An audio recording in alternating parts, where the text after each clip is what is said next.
Hello friends, स्वागत है मेरे एक और नए ब्लॉग में। और अभी हूँ मैं जीने पर खड़ी हुई और जा रही हूँ गेहूँ साफ करने, जो कि मैंने कल धुले थे।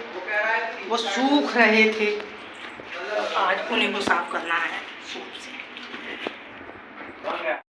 और अभी बज रहे हैं 4:30 और इतनी गर्म हवाएं चल रही हैं, बिल्कुल इच्छा नहीं है ऊपर जाने की।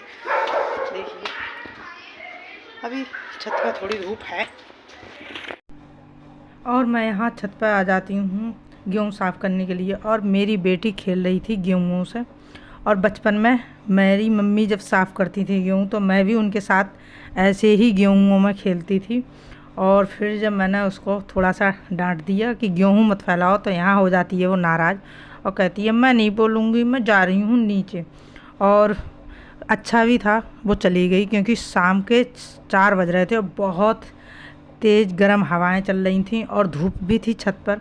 मेरी तो मजबूरी थी गेहूँ साफ़ करने की, क्योंकि उसमें कबूतरों ने थोड़ी सी गंदगी कर दी थी और मुझे इसी वजह से धूप में ही गेहूँ साफ़ करने पड़ रहे थे।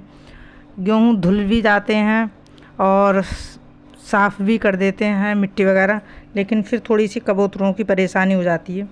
आते हैं बेचारे, खाते भी हैं और उसी में निकाल देते हैं। तो मैं वो ही साफ़ कर रही थी।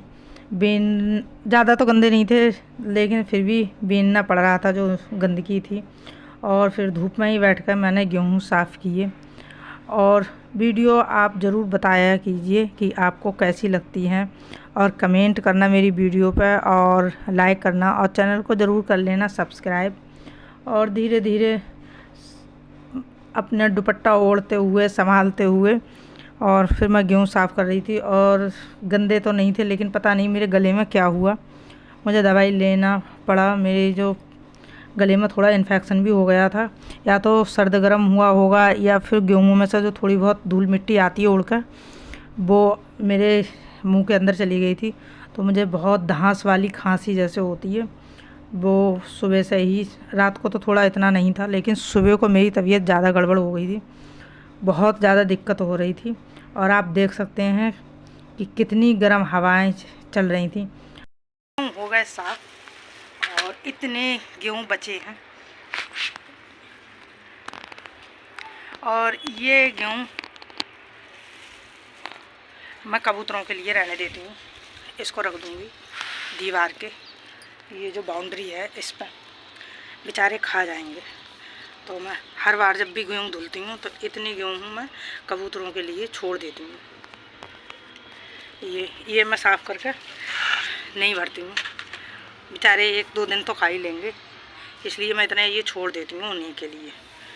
उन्हीं ने फैलाए हैं, उन्हीं के लिए छोड़ देती हूँ, उनके कौन से बेचारों के खेत हैं। और यहाँ मेरी बिटिया मुझसे हो रही थी नाराज़ कि कबूतरों के बारे में बता रही हो वीडियो में, मुझे नहीं बता रही हो, मुझे नहीं दिखा रही हो। नाराज़ होकर वो अलग हट गई। ये मैं दीवार पर ही रख दूँगी, जिससे कि कबूतर खा जाए। उड़ भी रहे हैं बेचारे, क्योंकि गेहूँ यहाँ पर अभी पड़े हुए थे। तो और हमारे घर के पीछे जो ये टंकी है, इस पर रहते हैं। जब भी कभी हम नीचे सरसों या गेहूँ जब कभी धुलकर डालते हैं या फैलाते हैं, तब वो आकर खाते हैं। तो इसलिए मैं दीवार पर रख देती हूँ, या मिट्टी का बर्तन है मेरे यहाँ पर, मैं उसमें रख देती हूँ।